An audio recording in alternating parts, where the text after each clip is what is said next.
So we're walking through Advent, the season of expectation, and what we're doing this Advent is looking at Jesus through the Old Testament eyes, trying to see who this Messiah is that we are expecting, and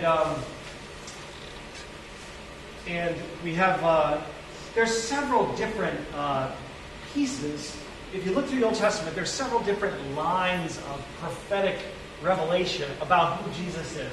And so we're looking at four specific ones about this child whose birth, I don't think they're going to be celebrating my birthday 2,000 years from now, but we're still celebrating this birthday. And so last week we looked at Jesus as the light of the world. A light has shined in the darkness in the shadow of death. And we talked about that a little. Doug did a good job talking about that. I looked through his notes.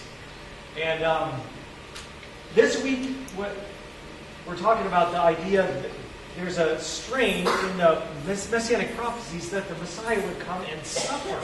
He would suffer horribly. And then next week, there's another strain of messianic prophecies about a conquering king, and yet he is also a humble king.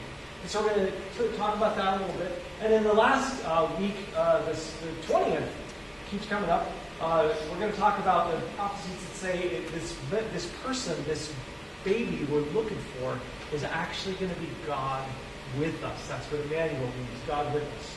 So today, though, we're talking about suffering. We're going to talk a little bit about suffering. The problem of suffering is one of the big questions of our existence. How do people suffer? What are some different ways people suffer? This is the interactive part. Emotional suffering. What kind of things cause us emotional suffering? Somebody says something hurtful. Somebody says something hurtful. Sure. Yeah, we get hurt by other people. What are other ways people suffer? Pain. Depression. Pain. Physical pain? Is that what you think of? Both. Yeah. Depression. Yeah. Anybody who's gone through depression has experienced some suffering. By the way, I just heard recently a great short line about depression. I think will help people understand it. This is completely aside, but the person said depression is not feeling sad; it's an inability to feel happy. And I thought, for people who've gone through depression, I think that kind of rings with them because they look at everything and they're like, "Why am I not happy? I just lack the ability to feel happy." And that'll help us have compassion on people who are suffering with depression too, right? Okay, that was important, but it was not where we're going. How else do people suffer? Illness. Pardon me? Illness. Yeah. Physical illness. Sometimes it's short, sometimes it's for the rest of our lives, right? Lack of resources. Yeah. Poverty, or in other ways, lack of resources. How else do people suffer? Separation. Loved one dies. A loved one dies. Yeah, that's a difficult suffering. Natural disasters. How about natural disasters? People have suffered every year of humanity from different horrible natural disasters. Terrorist acts. San Bernardino. A lot of suffering there right now, right? I'm sorry? Imprisonment. Yes, there's a lot of people suffering being imprisoned for views they hold or faith they hold. So there's a lot of suffering in the world. There's suffering that we cause ourselves. How many of you ever suffered from a decision you've made?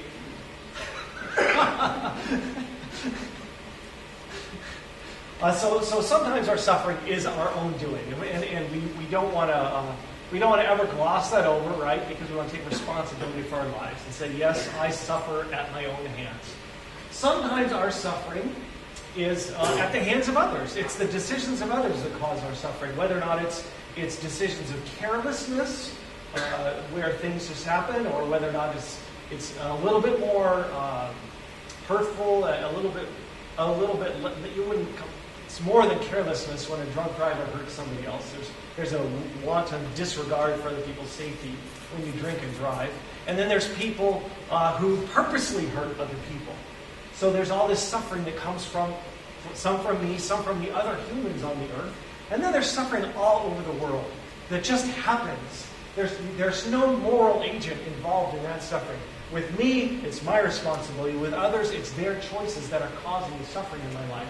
But when there's earthquakes, when there's famine, when there's flood, there's fires, there's all these kind of things, there is no moral agent involved in 100,000 people dying from a tsunami. It just happens, and it causes a great deal of suffering. And so suffering it's really a core part of our lives. It's a core part of the human experience, and it's a very difficult problem philosophically to solve, theologically to solve.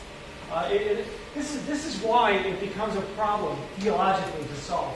The two things, the top and the one up here and over here, are things that we look at, and they're part of our faith. They're true parts of our faith as Christians. This problem of suffering isn't a problem for every theology. It's a problem for our theology. God is powerful. God is all-powerful. We would definitely assert that God is all-powerful. He spoke the entire universe into existence. No plan of His can be thwarted. His power over all is asserted over and over and over again in the Bible. We also believe that God is all-loving. That He is not that He's not capricious. That He's not spiteful or indifferent. We would say that God loves us with an everlasting love, right? And so, but I think we would also agree that suffering is real. That suffering really happens. So this is the problem that people struggle with when they think about suffering. It is, okay, if God is all-powerful and suffering is real, then God could do something about it, and He doesn't.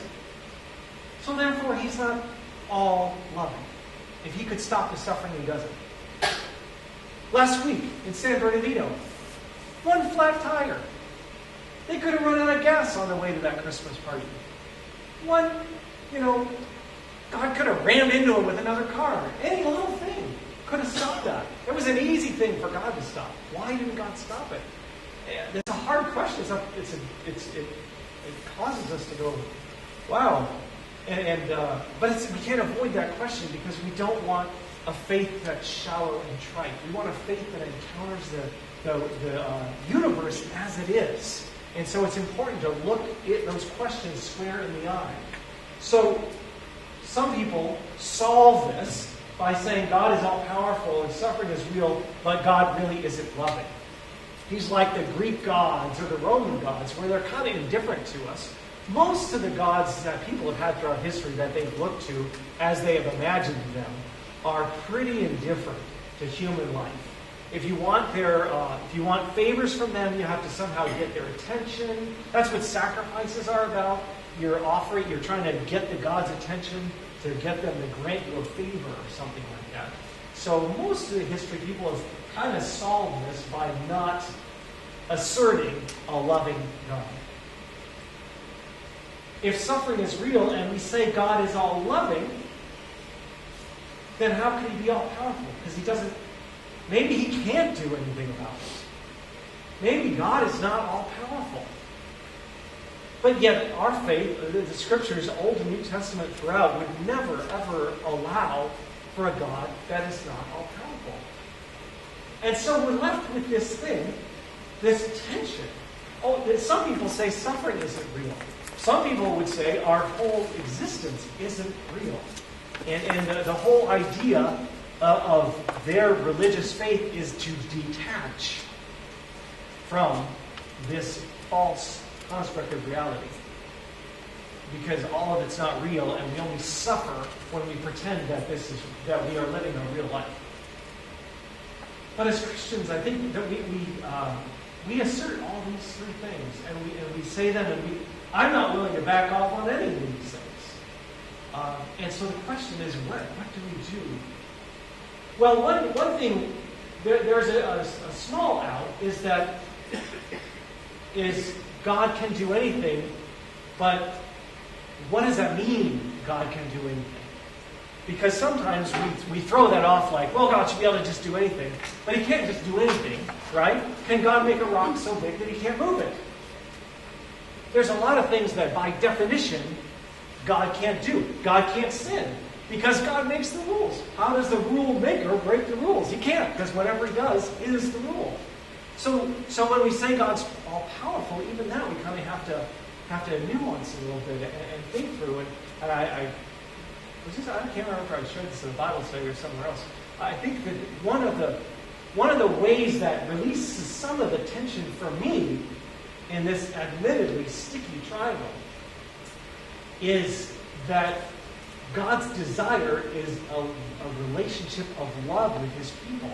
And when you want a truly loving relationship, freedom has to be at the core of that. It has to be at the core of that. And if you love Phil so much that you locked him in the closet to keep him because you never wanted him to get out of there, that wouldn't be love. That would be possession, right? That would be control. And so control is not part of love. And to me, that releases a little bit of this tension. But I was reading listening to something this week that said this. Well, so are you saying that in heaven we're not going to have free will? Is it going to be a relationship of love without free will? And so the tension isn't completely resolved, even if it feels a little bit resolved. I've been doing some reading, and there's a couple of different people who I really respect who have come to different solutions on this. One is a guy named Bart Ehrman, and he's got this. He wrote a book called God's Problem, and it examines the problem of suffering. And he started out as a Christian, and now he's an agnostic. And the reason he's an agnostic means someone who just says, "I don't know. I just don't know anymore." So the reason he's an agnostic is because intellectually he can't resolve this. And I think it's true. I think intellectually you cannot really resolve this. The question is your intellect the path to God? And I would say no. And that's where we're going to go this morning. C.S. Lewis, on the other hand, also acknowledges you can't solve this sticky triangle of suffering intellectually, and yet you can come to some peace with it through God who reaches out to us. And so that's what I want to look at a little bit this morning, is the way God reaches out to us. Because when you are suffering, what is more important? Those of you who have suffered, is it which if you're in a hospital room or you're at home and you're in pain or whatever, which do you want? Do you want someone to come in and have an intellectual discussion with you about the nature of pain and suffering in the world and possibly the reasons? Or is your first need to have someone to come in and put their arm around you? Or bring you some flowers, or bring you a card and say, "I'm so sorry for what you're going through"? That's a little more important, isn't it? And what that tells us is that the most important piece of this picture is not our intellect, because frankly, there's a lot of things we don't understand. We don't even understand what our universe is made up of. So, let's get past the idea that it can't be true unless we understand it. That's why Bart Ehrman stumbles, is because he's waiting to intellectually understand, to perceive the truth in something. And the truth is the relationship part is more important than the intellect part.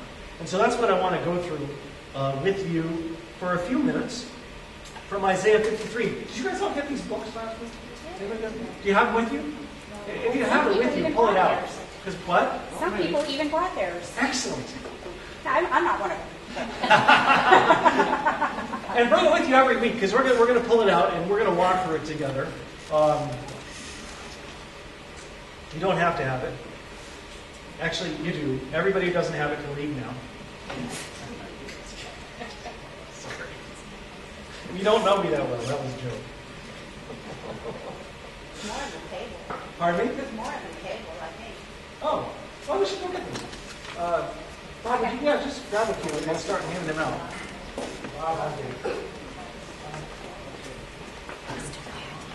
Oh, sorry about that. I didn't talk to you about the service. You're suffering right now, and I asked you to get up and get them. So we're at the place we're walking through is Isaiah 53, and it's on starts on page 5 of this little book.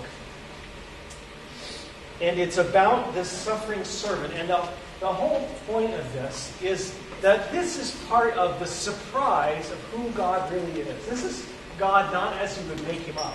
God is way cooler than we would ever make him up if we were in charge of making up God ourselves.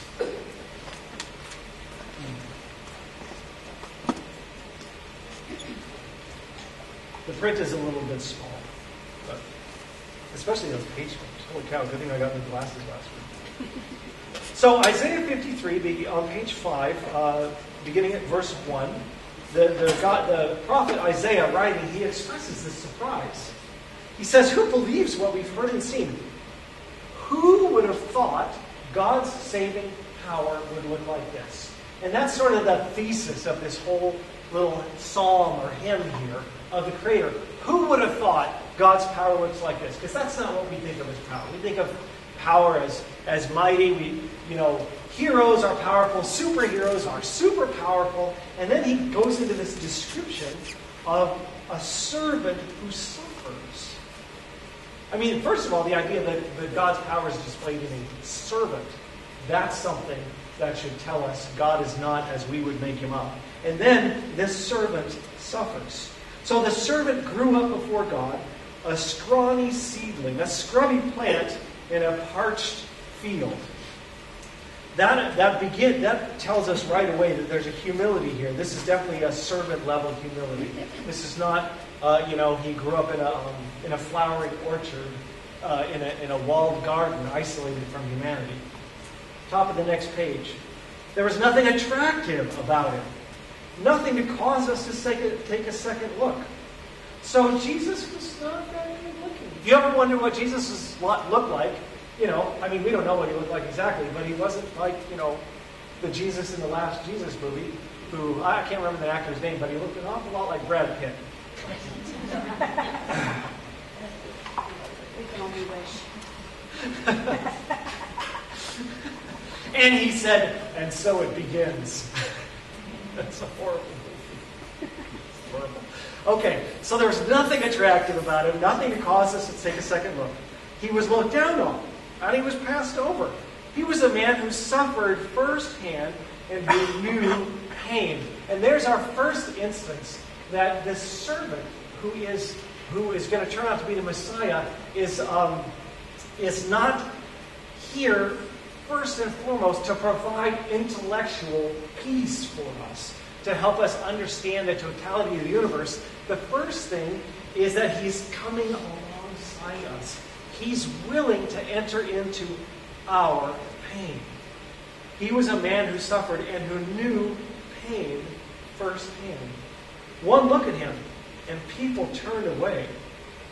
We looked down on him, and we thought he was scum. Scum is not in the older translations.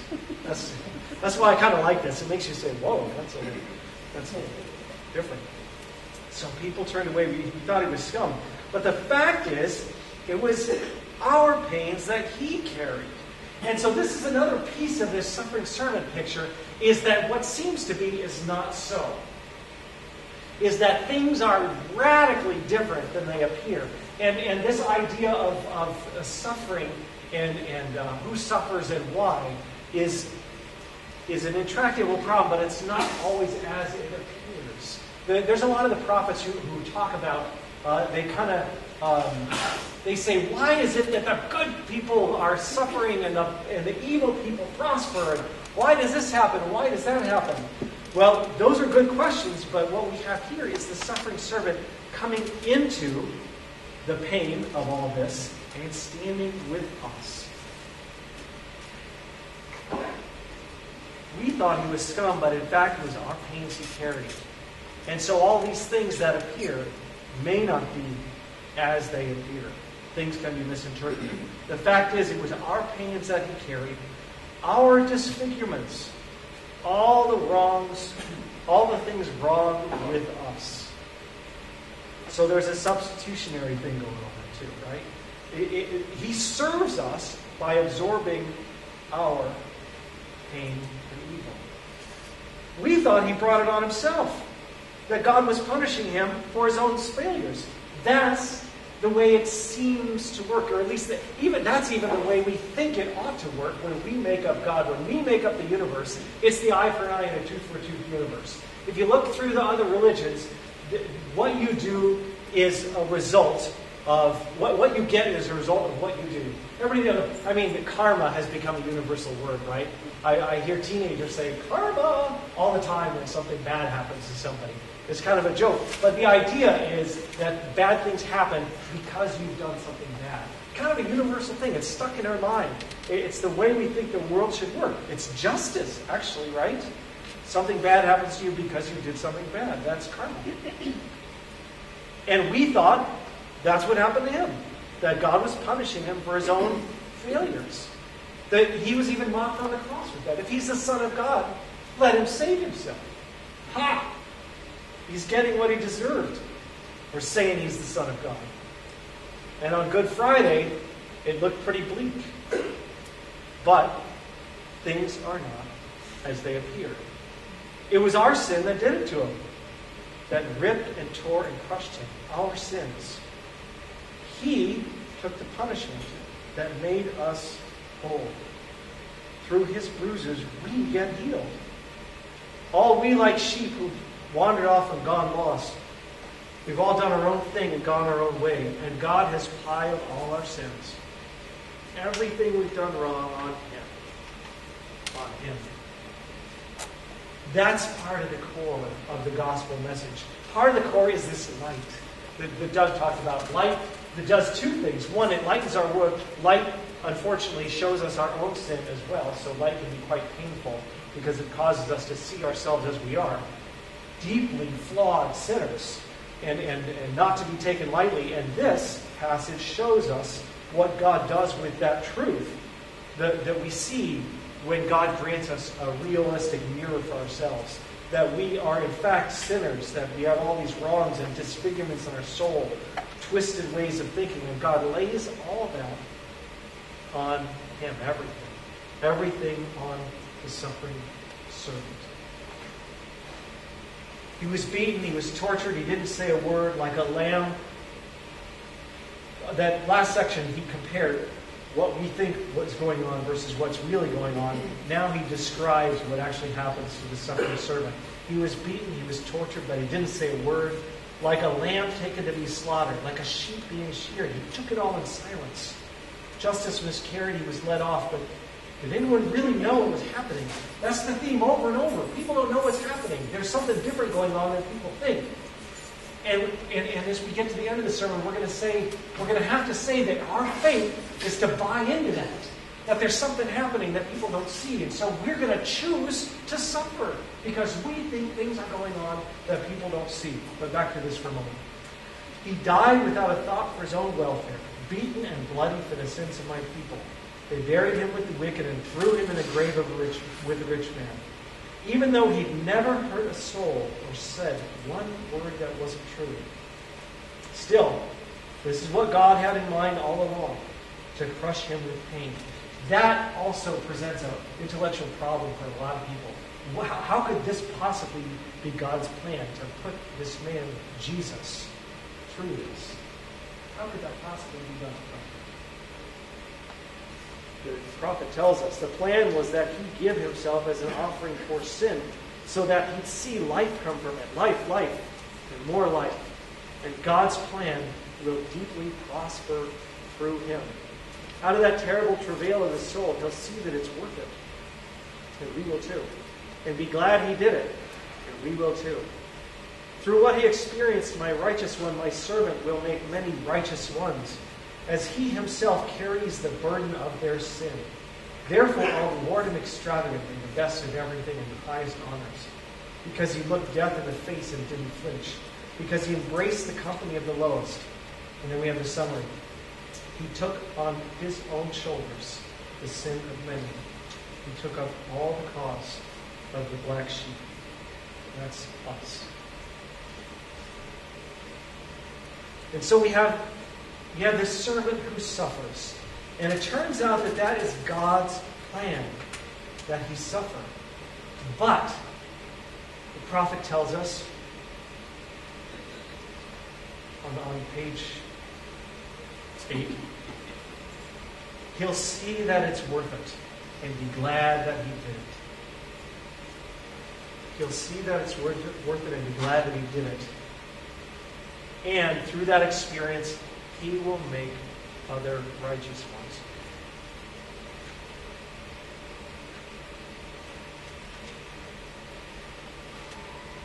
How many of you have ever suffered for someone else?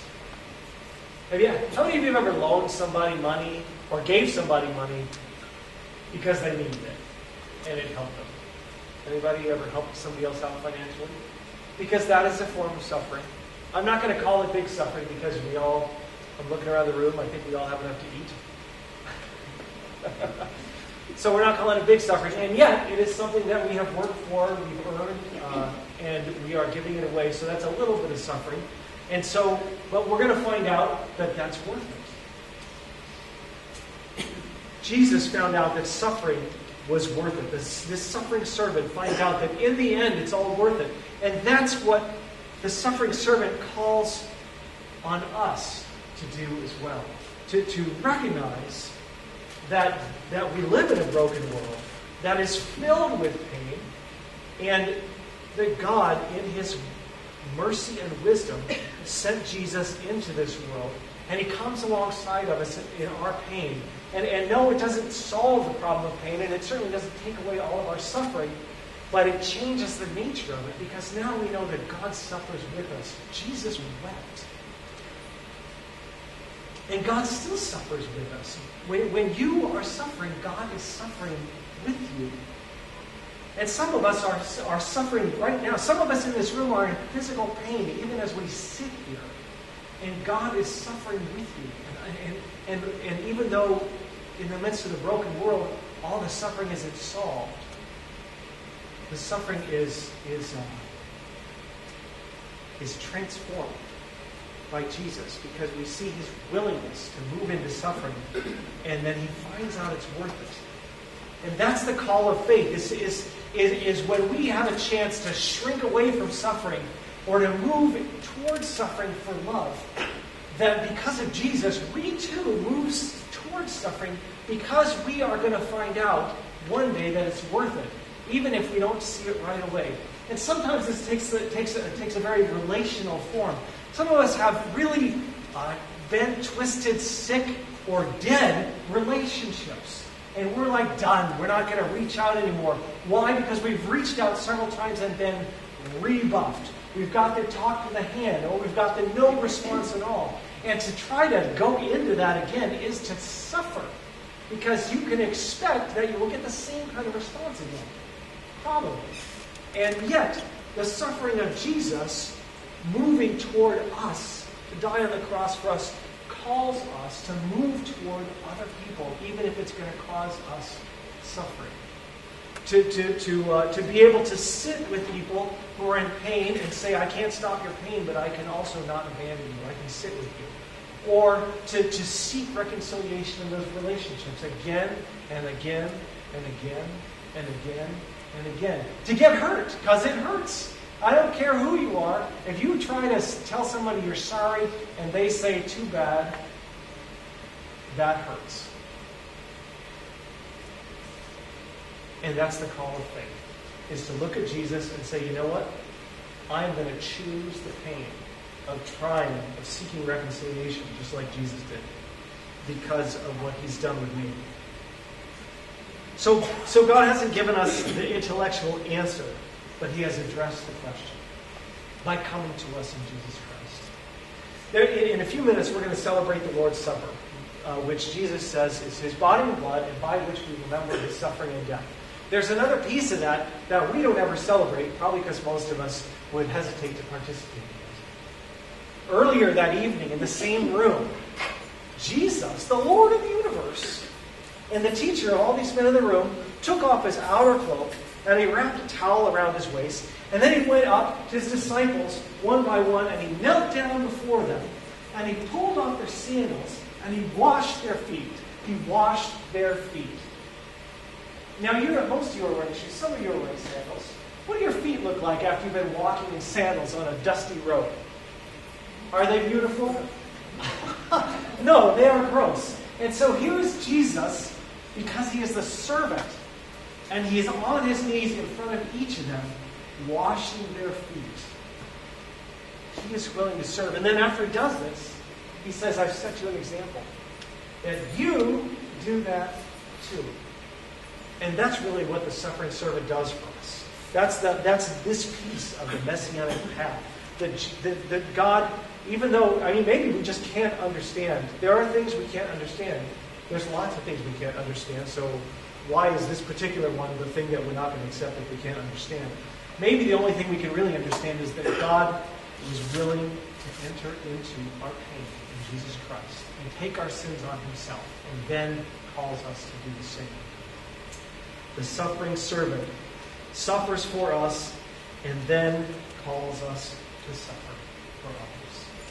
He has not solved intellectual stickiness, but he has addressed the issue in the most profound way possible through the death and resurrection of Jesus Christ, this baby that we celebrate on Christmas Day. Let's take a moment and pray about that. Father in heaven, you sent the light of the world in Jesus. That light illuminates who you are. It lets us see much more clearly than we ever could just by looking at the world and the stars and everything. It lets us see with clarity who you are.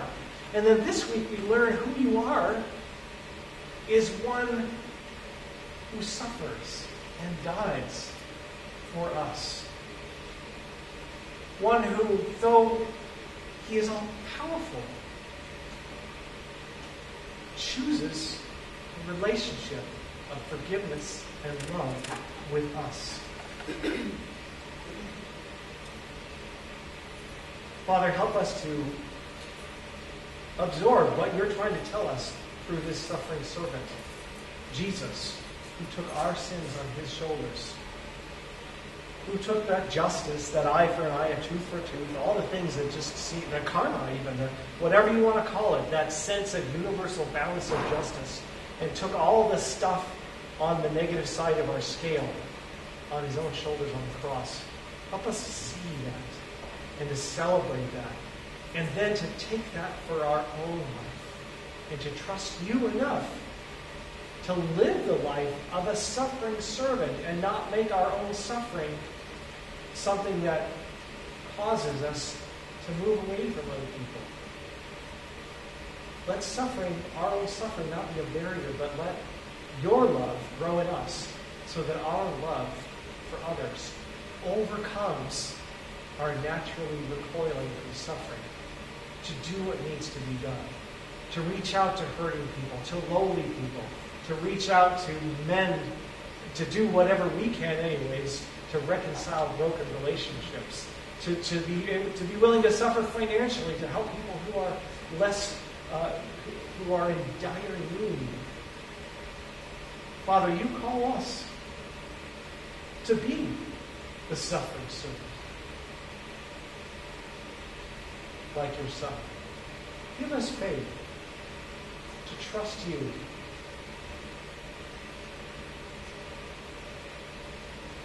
enough to trust you fully, so that we are willing to embrace, to absorb, to move toward suffering for the sake of love in all its dimensions in our lives. In Jesus' name.